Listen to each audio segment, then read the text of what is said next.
Kalau kamu nentang saya, neraka. Kamu nggak dapat syafaat nanti.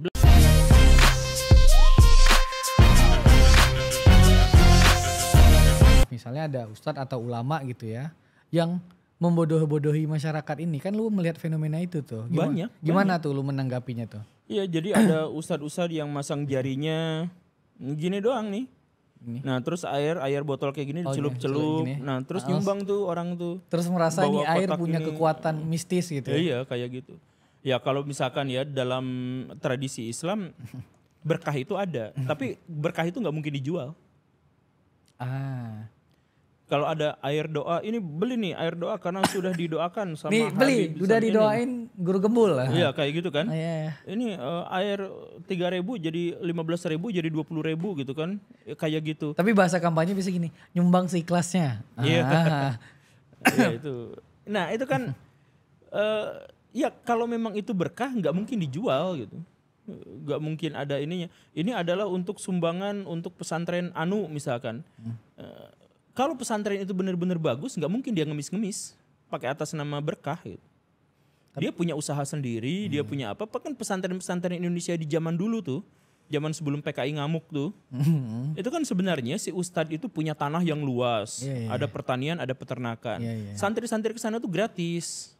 Tapi harus mengelola pertanian dan aset milik kiai bersama-sama. Jadi mereka makan, minum, dapat ternak dan sebagainya hasil dari kiainya. Jadi kiainya itu menjamin kehidupan santrinya di satu sisi dan memberikan kepada mereka itu pendidikan. Oh itu kiai yang benar tuh. Nah itu kiai yang benar. Nah sekarang enggak, kiai sekarang yang itu tuh bikin masjid tapi minta-minta di pinggir jalan atau pakai mobil carry itu yang pakai toa itu sholawatan sambil bawa-bawa orang yang kurus bawa kotak itu. Nah setelah itu kan setelah dapat uang kemudian dibangunkan buat masjid, buat pesantren tapi itu atas nama dirinya sendiri. Jadi kalau ada orang mau istirahat ke situ, maaf ini masjidnya dikunci, nggak boleh apa. Terus bagian suara toa dikenceng-kencengin gitu. Nah ini kan ini kalau misalkan dikritik kita akan dihujat sebagai penghujat agama. Mereka yang menghujat agama, kita membela agama dengan cara mengkritik orang-orang yang menghujat agama. Kan dalam Islam gak boleh ngemis. Kecuali untuk orang-orang tertentu yang 3 syarat itu gitu. Nah ini ada membangun masjid tapi ngemis, gimana ceritanya? Gue tarik itu ke bagian ini loh guru gembul. Kalau kayak guru gembul bilang kayak kiai yang benar gitu ya. Dia punya peternakan, dia punya perkebunan. Sehingga santri yang datang ke sana juga belajar tentang peternakan perkebunan, dapat ilmu agama, jadilah dia menjadi santri yang benar-benar gitu ya. Tapi kan sejauh ini orang masuk ke sana santrinya jatuhnya ngasih duit untuk dapat ilmu agama aja jadinya. Dan uang itu ujung-ujung untuk memperkaya si pemilik dalam tanda kutip pesantren gitu kan. Makanya santri-santri awal tuh bukan hanya jualan dalam tanda kutip ya ilmu agama, enggak.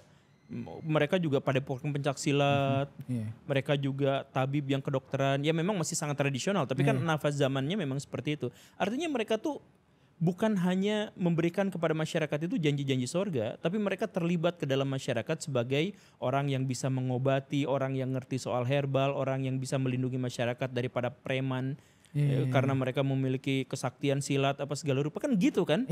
Jadi real manfaatnya di ini. Sedangkan kita banyak sekali oknum-oknum itu yang malah kalau kamu nentang saya neraka, kamu nggak dapat syafaat nanti, bla bla bla. Jadi ancaman-ancaman yang logika mistika semua. Nggak jelas banget ancaman-ancaman ini ya. Dan ancamannya jelas tapi dampaknya apa? Dampaknya nggak tahu ya. Kan kita nggak tahu. Masa mereka tuh berani mengklaim akhirat gitu, luar biasanya tuh. Dan nabi aja tuh gak mengklaim akhirat kecuali pada kondisi-kondisi tertentu gitu.